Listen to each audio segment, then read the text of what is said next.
Hi, this video is about StackMix CC.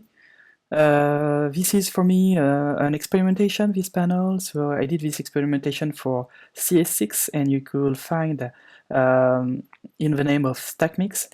I did a request to rename it StackMix CS6, so that will be clear soon when the two panels will be available, CS6, StackMix CC and the CS6 version. So two different versions for two different versions of software.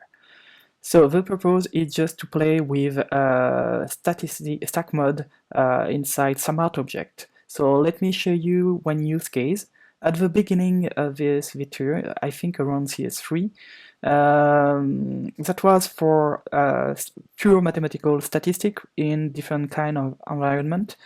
For the study of a ground, also for medicals, for example, take some shoot of some tumor time to time, and you will see the difference, the statistical difference, median, minimum, range, skewness, etc. inside this kind of imagery. So it's not for design purpose, but when we launch that in CS3, we use this this photo. So first of all, the first button will be only available, activable if you didn't have any documents open, and that just tell you need to go by yourself, because I can't script that, unfortunately. So you need to go in the file menu, scripts, and load files into scripts. So you need to have several files, two minimums. And let's say, okay, I would like to go there. I have a lot of script personally, and you'll find normally quickly, if you don't have a lot like me, load files into Stack. So you can use, so in this dialog box, that was not the case in C3, you have two checkbox, which are these auto-align layers and convert to smart object feature.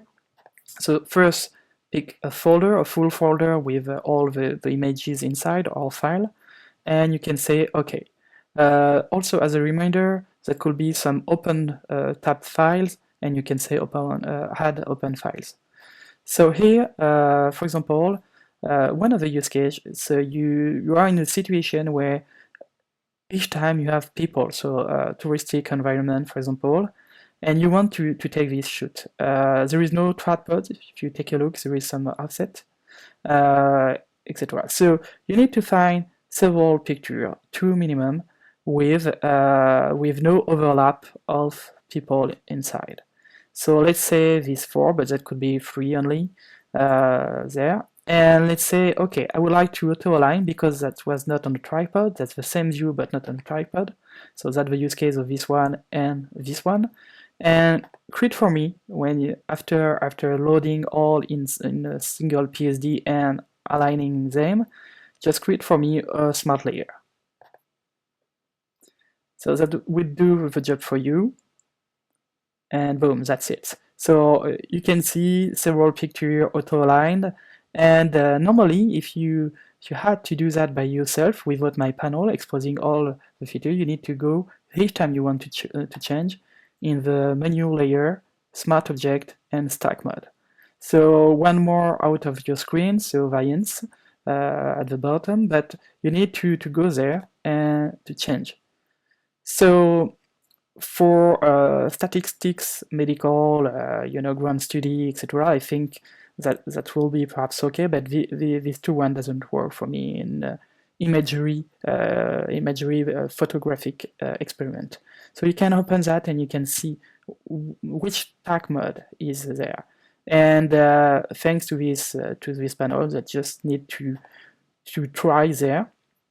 For this use case, medium is the one you need to use to just remove magically the stuff. So you can also auto-align and just add layer mask, you do that by yourself, but that's just another way.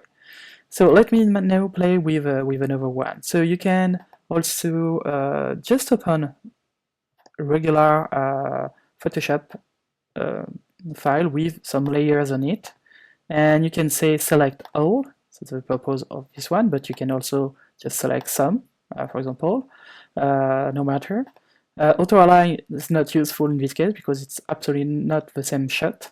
And so just convert to smart object. And after that, you will have the ability to play. So let's try this, but generally, like I said, it's not really relevant for me. And let's try with maximum, with min, with medium, and you will find perhaps some interesting thing at one time, perhaps some mixing stuff like that. So it's a weird, but let's try with this one and let's open there. You also have the ability to open the content of this smart object in a new window and perhaps to split the view. And let's say we'd like to reduce this one and zoom on this one. So we will have the result there and the experimentation there. So one interesting thing is if you move, that doesn't change the statistics. So you can move to have on top the one you want to work on. And you can also turn off, for example, here, the picture where the chair are. So if I turn off, I can say, okay. But you need to be aware that reducing the opacity will not do anything because it's a statistic about the content of this layer. You also need to know that if I do that, coming back there, if I put in it, for example, something like a mask, and I do, for example, with my gradient tool, something like that, let's say come back with the overlayer, save. That will, let's say, just two different.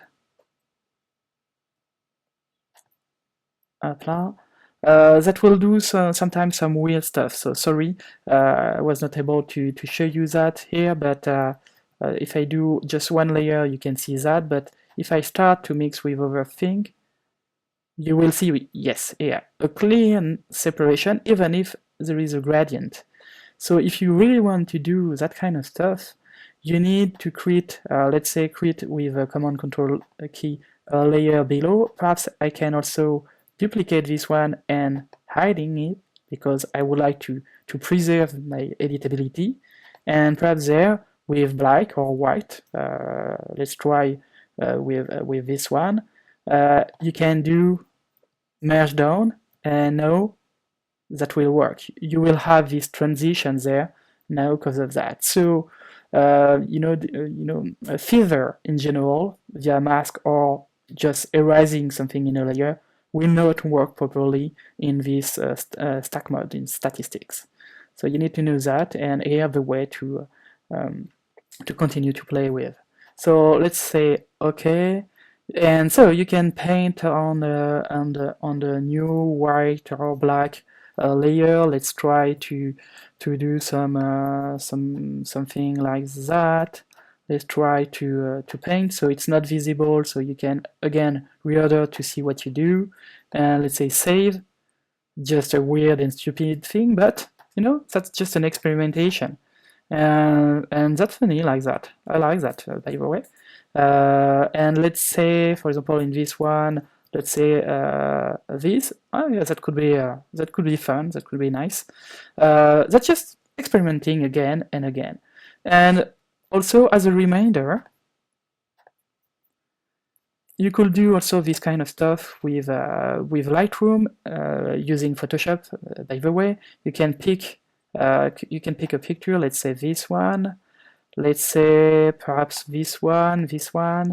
Randomly. Sorry, I just don't try to do the things that's random stuff. And that's just again for experimenting. You can say edit in Photoshop. So let me just edit in and open as layers in Photoshop is the script I shown you earlier. So it will process, so it's longer because that's in Lightroom and that's DNG original. So we are in 16 bits, so that will be perhaps a little long. But we will reduce that to 8 bytes and perhaps the size just to experimenting. I don't need to have a full resolution, that's just an implementation. So let's say mode, let's say 8 byte, and let's say reduce, for example, that will, let me say, yeah, that will be enough just for this experimentation. So let's say, okay, let's say select all, no need to auto-align, just convert, and now I can play. Again, Entropy will probably not give you some interesting reason. Courtesy, never. Summation, generally, never, but depend on. Variance scrolls depend on the quality of the picture, but yes, maximum, for example, oh yeah, interesting look with maximum. Again, you can see exactly which one you apply. And again, you can open, you can say, perhaps I don't need there, I don't want this column, so let's say G, D, and perhaps something like that. I like the array. Let's save, let's close. And again, that's just an experimentation, and you can zoom inside the picture, transform it, skew it. So do what you want, and after that you can, again, play with other things, like for example, I would like to add a curve. I would like to do experimentation on top of that. So you have the classical tool, Photoshop tool, to play with. So just don't be afraid. Play with the stuff. Perhaps reduce on this part. Perhaps I would like to play a little bit with this part. So it's just a material at the end. So you can play with that really quickly. You can add on it some filter and play with all of that. So I hope you enjoyed this little experimentation. And so if you have any feedback, please leave that in a comment, and I will be happy to answer. See you in the next video for other extensions.